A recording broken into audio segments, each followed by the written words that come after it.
Hello students, आज हम lesson number 4 के बायो सावर्ट नियम के अनुप्रयोग को स्टार्ट करने जा रहे हैं, जिसमें सबसे पहला अनुप्रयोग हमारे पास में आता है वृत्ताकार धारावाही कुंडली या वृत्ताकार धारावाही पाश के अक्ष पर चुंबकीय क्षेत्र। कोई एक कॉइल ले ली जाए, इसके अंदर I मान की धारा प्रवाहित हो रही है और उसमें धारा प्रवाहित होने के कारण इसके अक्ष पर कितना चुंबकीय क्षेत्र होगा उसकी हमें गणना करके लेकर आनी है। किस प्रकार से गणना करें? सबसे पहले हम कुंडली में चित्र क्या कहना चाहता है वो देख लेते हैं। तो हमने एक कैपिटल R त्रिज्या की कुंडली बनाई है जिसमें I मान की धारा यहाँ पर प्रवाहित हो रही है। कुंडली के केंद्र O से x दूरी पर एक बिंदु P है जहां हमें चुंबकीय क्षेत्र की गणना करनी है। हमने कुंडली के ऊपर दो अल्पांश बनाए हैं, एक का नाम है LM और एक का नाम है L'। LM अल्पांश के कारण जो उत्पन्न चुंबकीय क्षेत्र है वो dB है, जबकि L', अल्पांश के कारण जो उत्पन्न चुंबकीय क्षेत्र है वो किससे लिखा गया है? dB' से लिखा गया है। दूसरा, P बिंदु के ऊपर हम चुंबकीय क्षेत्र ज्ञात करेंगे जिसमें ये हमारे dl की डायरेक्शन है जबकि ये हमारे चुंबकीय क्षेत्र की दिशा है। और वो जब डायरेक्शन देखी जाएगी तो वो डायरेक्शन हमारी किस प्रकार से आती है उसकी पहले चर्चा करते हैं। देखिएगा जरा कौन कौन से पॉइंट है हमारे पास में। पॉइंट यहाँ पर लिखा जाता है सबसे पहले बायो सावर्ट के नियम से। बायो सावर्ट के नियम से, बायो सावर्ट का नियम क्या कहता है? तो बायो सावर्ट का नियम हमारा कहता है कि dB बराबर आंसर आता है μ0 बटे कितना आता है 4 पाई, यहाँ पर चलता है IDL साइन थीटा और बटे में कितना उत्तर आता है हमारे पास में r² उत्तर निकल कर आता है। ये बायो सावर्ट के नियम के जो नियम है वहाँ पर हमने इस इक्वेशन को अच्छे से पढ़ा हुआ है। दूसरा, आर कैप और डीएल के बीच में बनने वाला सर कोण कितना लिखा जाए? क्यों? जैसे कि यहाँ पर मैग्नेटिक फील्ड जो है वो कितना लिखा हुआ है? dB लिखा हुआ है और जो अल्पांश है उसके मध्य बनने वाला कोण हमारा 90 डिग्री का है। कितने डिग्री का है? 90 डिग्री का। या ये अल्पांश ले लिया जाए तो इसके बीच में बनने वाला कोण भी कितने डिग्री का है? 90 डिग्री का। तो यहाँ पर थीटा का मान जो है वो कितना लिखा जाता है? 90 डिग्री। देन dB का मान हमारे पास में निकल कर आता है, एक तो आता है μ0 बटे कितना आ जाएगा 4 पाई, यहाँ पर चलेगा हमारे पास में IDL साइन ऑफ थीटा की जगह पर कितना आ जाएगा 90 डिग्री एंड यहाँ पर कितना चलेगा r²। dB बराबर आंसर आया, क्या रहा? μ0 बटे कितना उत्तर आ जाएगा 4 पाई, यहाँ पर चलेगा हमारे पास में IDL और हम सभी जने जानते हैं कि साइन 90 का मान कितना होता है 1, तो मल्टीपल में 1 एंड डिवाइड में कितना आ जाएगा हमारे पास में r²। नेक्स्ट वन क्या आंसर आए?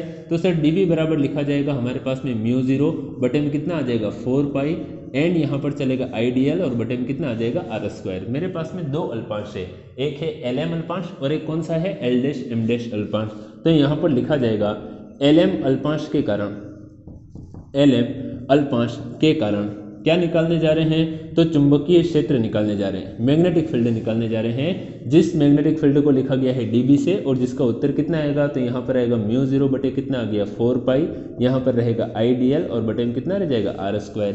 इक्वेशन नंबर कितनी हो जाएगी? 1। दूसरा, हमारे पास में dB बराबर एक और अल्पांश कौन सा है? तो वो अल्पांश है L', तो यहाँ पर लिखा जाएगा L', अल्पांश के कारण क्या निकालने जा रहे हैं? तो चुंबकीय क्षेत्र निकालने जा रहे हैं, मैग्नेटिक फील्ड निकालने जा रहे हैं। वो कितना होगा? तो L', के कारण जो उत्पन्न चुंबकीय क्षेत्र है वो किससे लिखा गया है? dB' से, तो ये लिखा dB' बराबर क्या आंसर आएगा? तो μ0 बटे 4 पाई, समान उत्तर आएगा यहाँ पर कितना चलेगा? तो IDL और बटे में कितना आ जाएगा r² निकल कर आएगा।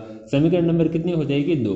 फ्रॉम 1 एंड 2 समीकरण 1 और 2 से क्या देखा जा सकता है? 1 और 2 से ये देखा गया कि जो dB का मान है वो किसके बराबर चल रहा है? dB' के, और पूरा मान किसके बराबर चल रहा है? तो μ0 बटे कितना आता है 4 पाई, यहाँ पर चलेगा हमारे पास में IDL और साथ में कितना आ जाएगा r² निकल कर आता है। जब भी किसी P बिंदु के ऊपर हमारे पास में चुंबकीय क्षेत्र का मान एक समान प्राप्त होता है तो उस स्थिति में हम उस बिंदु पर उस क्षेत्र के घटक करते हैं और घटक करने पर हम क्या देखते हैं? तो थीटा के अलोंग जो घटक किए गए हैं वो लिखा गया है dB cos थीटा और वहां पर भी dB' है तो कितना लिखा गया है dB cos थीटा, और जहां थीटा नहीं है वहां के घटक किए गए तो क्या लिखा गया है dB sin थीटा और एक कौन सा आया है dB' sin थीटा। नाउ मैं फिर से एक बार समझा देता हूँ। dB' जैसे ही थीटा के अलोंग घटक करेंगे तो कितना आ जाएगा dB' cos थीटा, जहां थीटा नहीं है वहां के घटक करेंगे तो कितना आ जाएगा dB' sin थीटा। इसी प्रकार से dB को लिखा गया है। घटक करने पर हम क्या देखते हैं? cos थीटा के घटक तो एक दूसरे के विपरीत दिशा में है तो अपने प्रभाव को नष्ट कर देते हैं, जबकि sin थीटा के घटक एक ही दिशा में है तो उनके कारण हमारा चुंबकीय क्षेत्र निकाला जाएगा।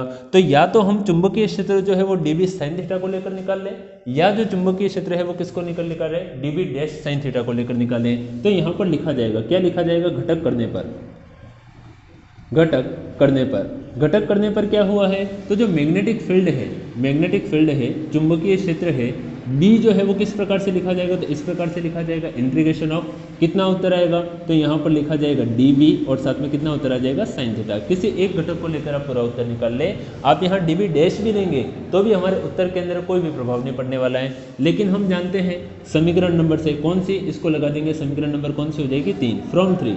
समीकरण नंबर 3 से क्या लिखा जा सकता है, 3 से तो B बराबर आंसर आएंगे, यहाँ पर आ जाएगा इंटीग्रेशन, कितना इंटीग्रेशन चलेगा, तो dB की जगह पर मान कितना चल रहा है, तो यहाँ पर आ जाएगा म्यू0 बटे कितना आ जाएगा 4 पाई, कितना चल रहा है, तो यहाँ पर आएगा आइडियल और बटे में कितना आ जाएगा r² और साथ में कितना आ जाएगा साइन थीटा निकल कर आया। नेक्स्ट वन, चित्र के अंदर जाना है, ये गए सर चित्र में, और चित्र में हम किसका मान निकालना चाहते हैं, साइन थीटा का मान निकालना चाहते हैं। साइन थीटा का सूत्र हम जानते हैं कितना होता है, तो लंब बटे कर्ण, कितना सूत्र होता है, लंब बटे कर्ण, जिसमें चित्र में गए और साइन थीटा का मान, तो कौन सा त्रिभुज लेते हैं, तो यहाँ पर लेते हैं त्रिभुज YOP में, मिला भैया, इस पॉइंट को मैं यहाँ पर y लिख रहा हूँ, ये वाला जो पॉइंट है उसको कितना माना है, y माना है।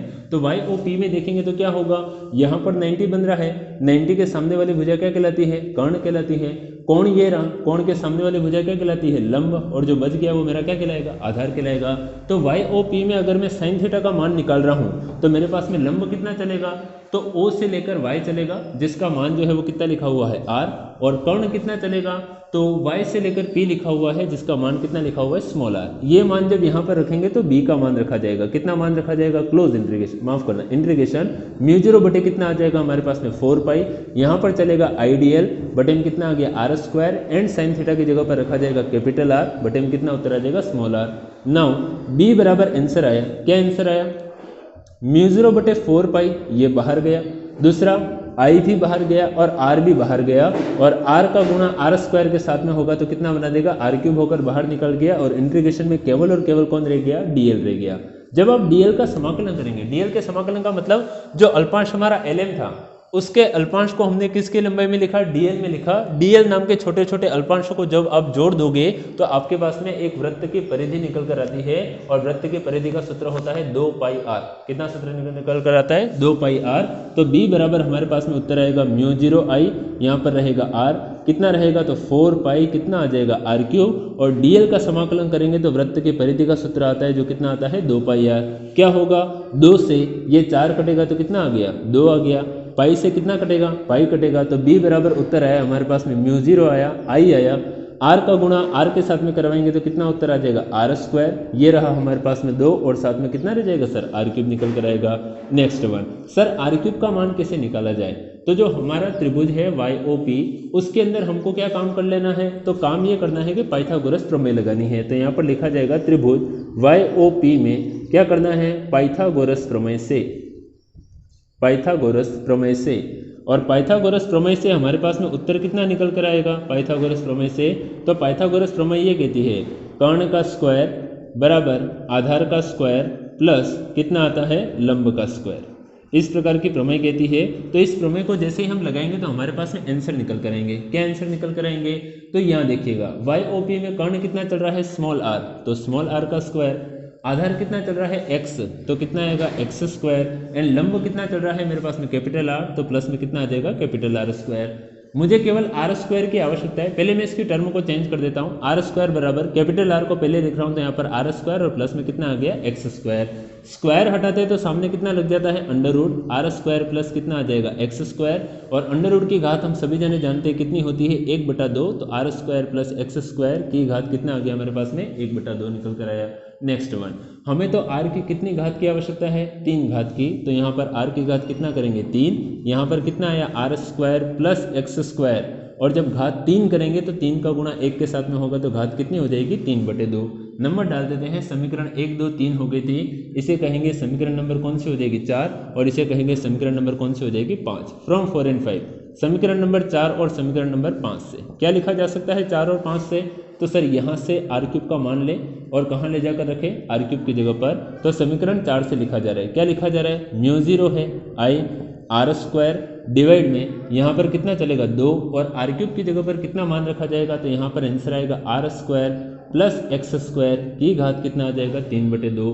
यदि फेरों की संख्या कितनी हो, n हो, यदि n फेरे हो मतलब 1 टन की कोयल नहीं होके n टाइम की कोयल हो तो हमारे पास में कितना आंसर आएगा, b इजिकल टू आ जाएगा μ0 और n का गुणा करा दे तो यहाँ पर आएगा NIR², n डिवाइड में कितना उत्तर चलेगा तो 2, यहाँ पर आ जाएगा r² प्लस x² की घात कितना उत्तर आ जाएगा 3/2। ये हमने कुंडली के अक्षपर चुंबकीय क्षेत्र ज्ञात कर लिया है, जिसमें जब हम अलग अलग प्रकार के केस लगाएंगे तो हमारे पास में ये चुंबकीय क्षेत्र का मान अलग अलग तरीके से बदल सकता है। केस लगाने का मतलब x का मान अगर 0 रखेंगे तो यही जो उत्तर है वो कुंडली के केंद्र पर आ जाएगा। कैसे, P पॉइंट यहाँ पर है तो डिस्टेंस कितनी है x है, जब इस P पॉइंट को केंद्र पर ले लेंगे तो x का मान कितना रखना पड़ेगा, 0 रखना पड़ेगा। तो x को 0 रखते हैं वो किसका उत्तर दे देगा, केंद्र का।